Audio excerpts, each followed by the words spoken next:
Ahoy there! So I hope you guys are enjoying this summer and all the fishing, camping, and exploring as much as we are.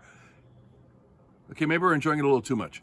Anyway, on this video, we're just going to take you around Seward. You interested in camping at Seward or checking out Seward or figuring out the history of Seward? Well, I'll tell you what, we're going to give you a little bit of a tour.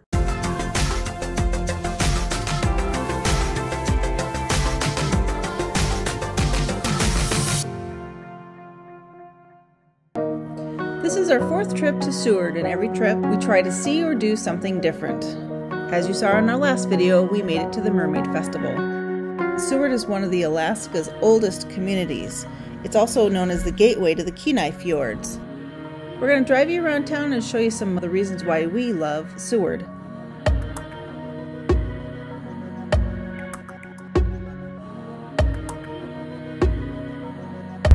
Very homemade camper over there.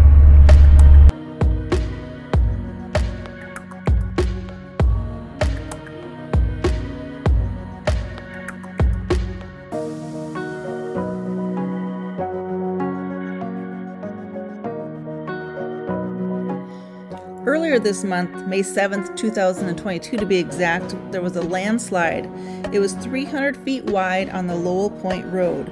Thankfully, there were no injuries.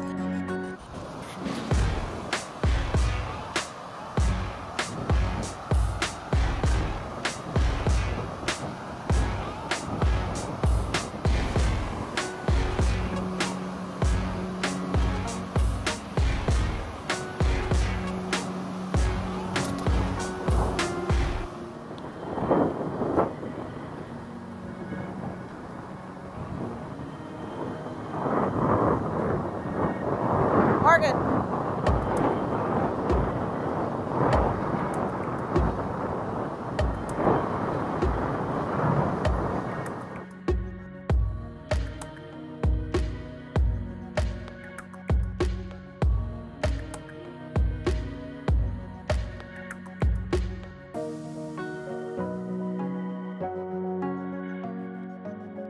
The Alaska Sea Life Center in Seward lies at mile 0 of the scenic Seward Highway on the shores of Resurrection Bay.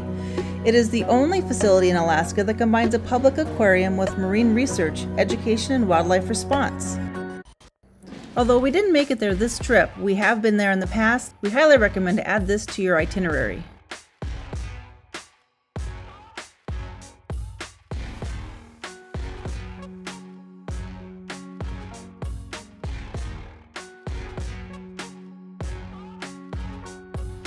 Just out of curiosity, how many murals have you counted so far? That's one of our favorites about Seward. Wait till you see what's coming up. There's some beautiful cedar shake artwork on some of these homes.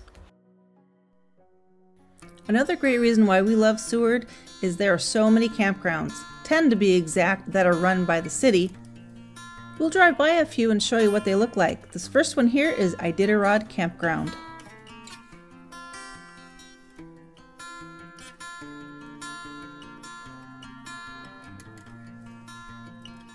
Now coming up beside the campground is the Founders Monument. It's a stone cairn topped with a steam engine weather vane that commemorates the arrival of John Belaine, which was the 1903 founding of Seward in the Alaska Central Railway.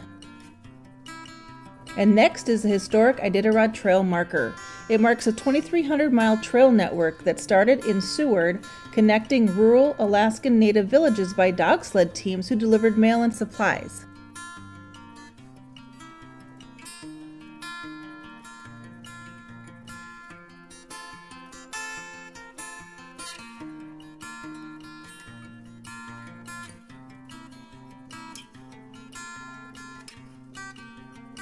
Next we'll see the pavilion, skate park, playground, and there's a really nice walking and bike path along the shoreline.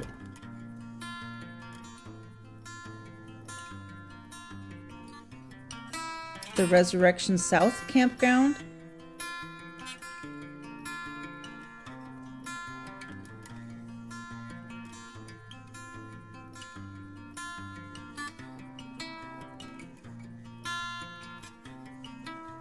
and the Resurrection Campground.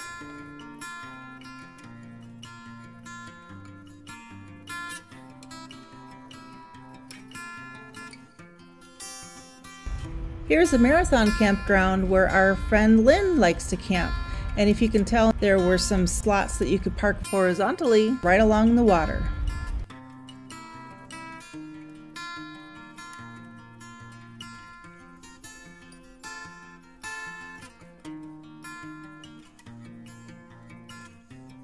The campers you see across the way are in the Alice and Harborside campgrounds. Didn't I mention there were 10 campgrounds that run by the city? So along with the military resort where we stayed, there are a lot of options here.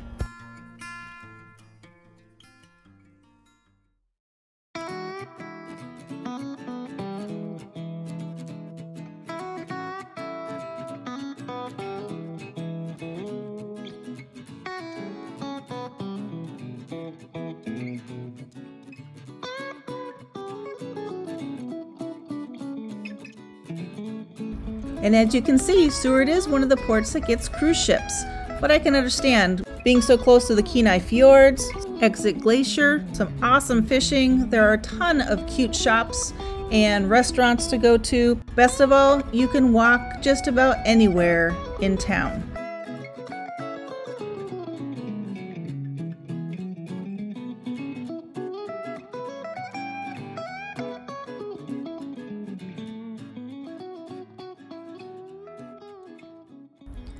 Well, we hope you liked the quick tour of Seward that we gave you.